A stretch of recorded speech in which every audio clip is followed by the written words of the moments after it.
ভোলার বোরহানুদ্দিন উপজেলার নতুন হাকিমউদ্দিন এলাকায় এক নির্মম ঘটনার শিকার হয়েছেন মাছ চাষি আলমগীর হোসেন। ৩০ তারিখ মধ্যরাতে দুর্বৃত্তরা তার হ্যাচারিতে বিষাক্ত কীটনাশক প্রয়োগ করে প্রায় ৮৪,০০০ রেণুপোনা নিধন করেছে। এতে তার প্রায় ৩ লাখ টাকার ক্ষতি হয়েছে বলে জানিয়েছেন ক্ষতিগ্রস্ত চাষি। এ নৃশংস ঘটনায় হতবাক স্থানীয়রা। ভাই আমার ৮৬,০০০ মাছ, ৪ লাখ টাকার মাছ কে মারছে ভাই বলতে পারি না। এখন আমরা উপযুক্ত বিচার চাই ভাই। একবার আমাকে ২০ লাখ টাকার মাছ মারিয়া লাইছে, হ্যাঁ আমরা বিচার পাই না। এখন আমাকে ৮৬,০০০ মাছ ৪ লাখ টাকা মারিয়া লাইছে, কে মারছে কইতেও পারি না ভাই। বাংলাদেশের কোনো ইতিহাসে নাই কই মাছ মরে। কই মাছের পুষ্কুনি এমন গ্যাসের কারণে অনেক সময় অনেক পুকুরের কই মাছ মানছে নিলে পাতিল সহ ফালাই দিত, খাইতে পারে না। কই মাছ কোনো গ্যাসে কোনো দিন মরে না। কই মাছ একমাত্র যে কোনো কীটনা ওষুধ দিলেই মরে। কীটনা ওষুধ ছাড়া কই মাছ মারার মতো কোনো ক্যাপাসিটি নাই। ৮৪,০০০ মাছ আমার জানামত আইনে এখানে ফালাইছে। পালানোর পরে ২৪ তারিখে থেকে মাছ মারা শুরু, এই অনুসারে তকবি পরিষদে জানাইছে। মৎস্য কর্মকর্তার দ্বারা গেছে, তারা কোনো অ্যাকশন নেয় না। স্থানীয়রা জানান, আলমগীর হোসেন দীর্ঘদিন যাবৎ মাছ চাষের সঙ্গে জড়িত।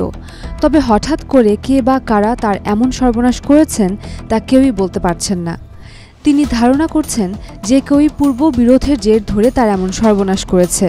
আমাদের এই জায়গাতে প্রায় ৮৪,০০০ মাছের পোনা, খুবই ছোট। এগুলো আমরা এই জায়গায় রাখি, রাখা পরবর্তীতে অন্য জায়গায় নিয়ে প্রসেসিং করি আর কি। কিন্তু মানুষ কত নিষ্ঠুর হলে এত ছোটো মাছ মেরে ফেলতে পারে, আমরা এটার বিচার চাই। এই ২-৩ দিন আগে কে জানি বিষাক্ত কি জিনিস মাছ সব ক্লিয়ার মেরে ফেলাইছে।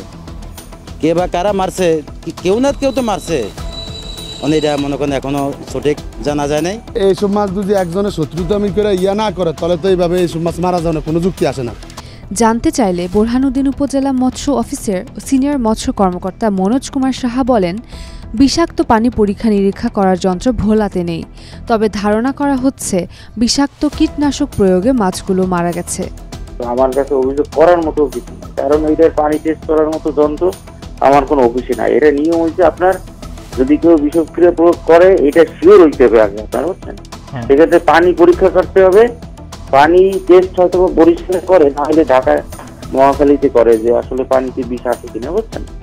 সেই হিসেবে থানায় মামলা করতে হবে। আমার কাছে তো আসলে অভিযোগ করার মতো কিছু নেই বা নেওয়ার মতো কিছু। এদিকে ভুক্তভোগী মাছ চাষি সহ স্থানীয়রা এ ঘটনায় জড়িত দুর্বৃত্তদের শনাক্ত করে আইনানুগ ব্যবস্থা নেওয়ার দাবি জানান। উমেরুম্মান ক্রান্তি, ডেইলি সান।